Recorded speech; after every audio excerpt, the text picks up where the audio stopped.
Hey, welcome back to Rodgers Labs. Did you know there's more than one way to use the cloud?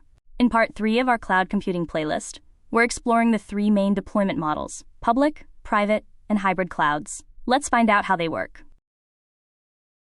First, let's talk about the public cloud. Picture a shared office space. Lots of businesses using the same building, but each has their own desk. In a public cloud, resources like servers and storage are shared across multiple users, managed by providers like Amazon Web Services or Google Cloud or Microsoft Azure. It's super cost-effective because you only pay for what you use. Startups or small businesses love public clouds for hosting websites or apps without buying hardware. It's flexible and affordable.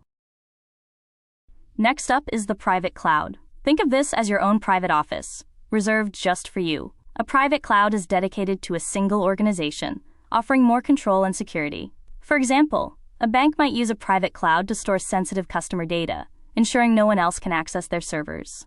It's more expensive than a public cloud, but it's ideal for industries like finance or healthcare, where security is critical. Finally, we have the hybrid cloud. This is like having a home office and a shared workspace. A hybrid cloud combines public and private clouds, letting businesses use both for different needs. For example, a retailer might store sensitive data on a private cloud for security, but use a public cloud for their e-commerce website to save costs. It's the best of both worlds, offering flexibility to balance cost, security, and performance. So how do they stack up?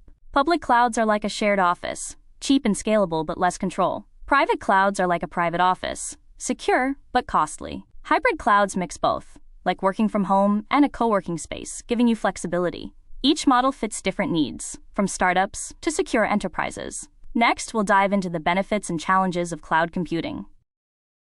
That's it for cloud deployment models. If you're enjoying our series, hit that subscribe button and turn on notifications for Rodgers Labs. In part 4, we'll explore the benefits and challenges of cloud computing. Don't miss it.